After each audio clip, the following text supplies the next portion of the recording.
Hi guys, Artiar here. So for this video here will be the Nether Quarry and also for the Apate boss, right? So this boss is gonna last for another 2 days, cause after that it's gonna be Nico Nana, but it's after like 1 day and 6 hours we'll be going for Nico Nana. So for now it's going to Apate, and then I just tested the team comp. Currently in my group ranking here, I'm currently top 1 for my group rank, but in personal damage ranking I'm only at top 62.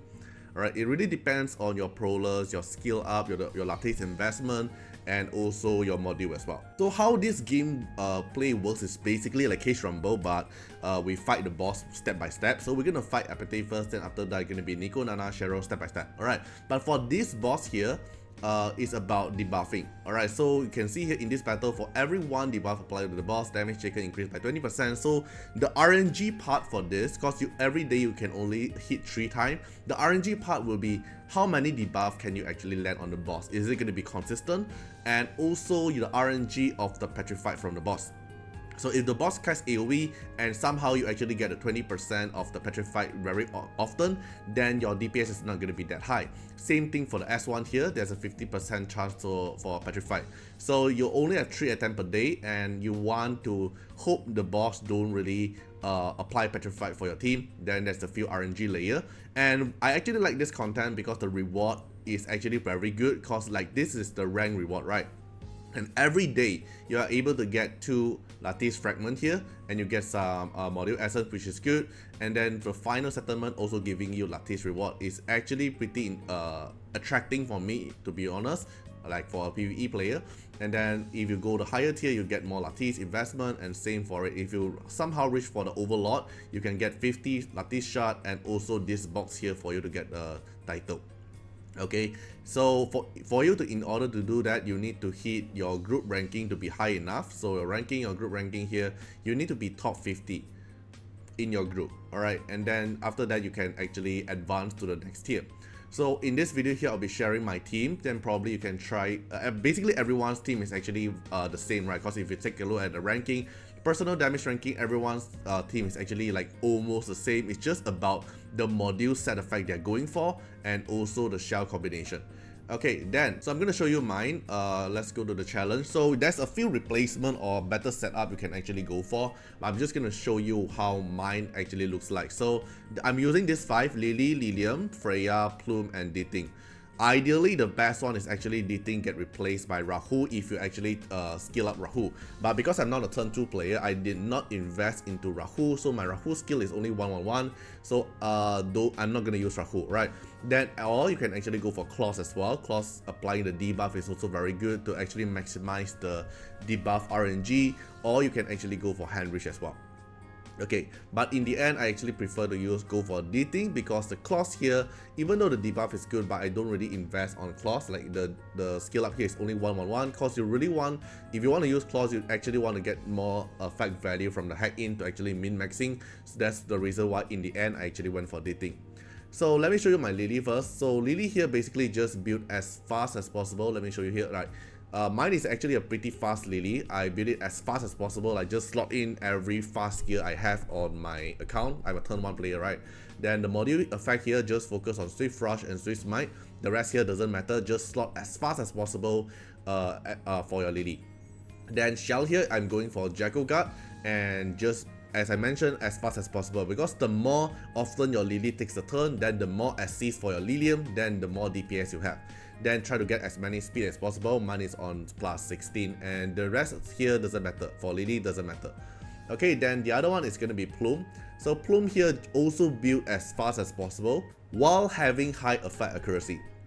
So my Plume investment is 542. 5 here actually matters a little bit because the speed reduction for the boss, so the boss won't take the turn so often because of the speed reduction getting higher. Passive here, ideally if you can get a 100%, it would be making it more consistent, but I prefer at just level 4. Then for the Dispel here, I'm planning to invest a little bit more lattice for my Plume to get the weakness duration for 2 turns, because then it can last for 1 turn, 1 more turn of debuff, then it will be good. Then module part here, I'm going for Swift Rush, Swift Smite, and a combination of Time Wave to get effect accuracy, but just build her as fast as possible while having high effect accuracy. Like for example here, effect accuracy with Yellow Speed, It matters a lot because you want to get high accuracy for Plume to apply the debuff, and then speed here to take the turn more often and do a little bit of DPS. Then the shell here, I'm going for speed as usual, and then inside here for high accuracy. So at the start of the combat, you have higher chance to let the debuff, defend break, and also the weakness as consistent as possible. Like I mentioned, every day you only have 3 attempts, so you want stuff to be actually more consistent other than RNG. Then the other one is my Lilium. So this is the Lilium I'm going for. The crit rate is actually overload already. If I can, I want to actually lower down my crit rate to around like 100% crit rate, and then go for more crit damage and attack. But for now, my module doesn't allow it. Okay. Then skill up wise is 545.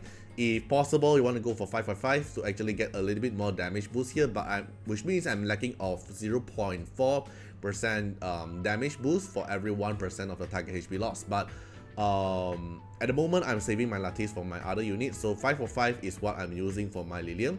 And then module here, I'm going for Foray, Keen Eye, Foray H. Alright, so just basically full out DPS. Then what some player actually mentioned why I'm not using momentum is because I don't really have a momentum build yet, and also the boss, because currently the only consistent debuff is actually from Plume. Freya is actually RNG. The vulnerable debuff from Dating is also RNG. So the boss debuff is not going to be that consistent. So momentum doesn't make too much sense for me because of that. Alright, so I prefer to go for more consistent, which is actually for Keen Eye.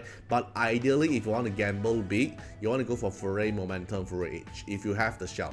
So I'm going for Tiger Yin, Foray, Keen Eye, Foray H. And also, if you want to use Tiger Yin, then you are not allowed to use Momentum, okay? Because Tiger Yin here does not have Momentum combination for you.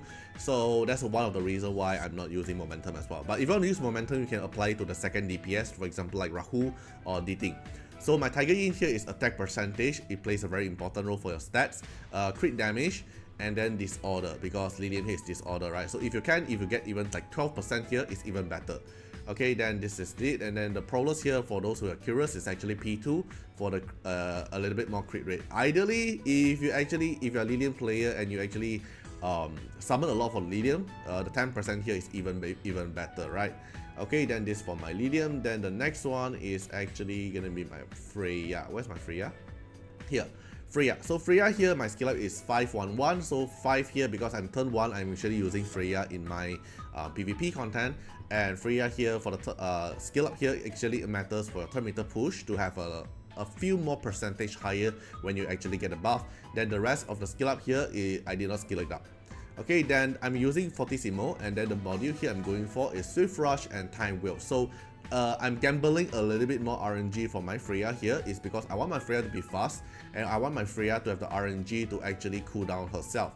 So I want her to cool down because I want her to spam the S3 and S2 more often, because if you are able to spam your S3 and S2 more often, then you can actually push your team faster, right? Because they are AoE, and then AoE buff and also AoE debuff to slow down the boss turn meter push, and also push your team faster, so your team have more chance to take the action. So I'm actually going for Time Wealth to gamble a little bit here, and going for Swift Rush to build as fast as possible. And possible you want to be high effect accuracy to land the debuff, because the debuff here matters a lot as well, since your Nightmare here applies 12% more damage. So I'm going a combination of effect accuracy, then the other two here is just as fast as possible. But if possible, you want to go for a little bit more effect accuracy as well, so you can actually land the debuff more often. But really depends on what you have, like Time Well, Swift Rush, and then effect accuracy with speed, and then you go check for speed. Then like Plume is using the one here, then the only replacement here, I'm gonna lose 6 speed in order for 60% of accuracy. So really depends, do you really want to gamble for it? Then for this one here, okay, I'm probably gonna use this one. Losing 3 speed is fine for higher consistent for accuracy.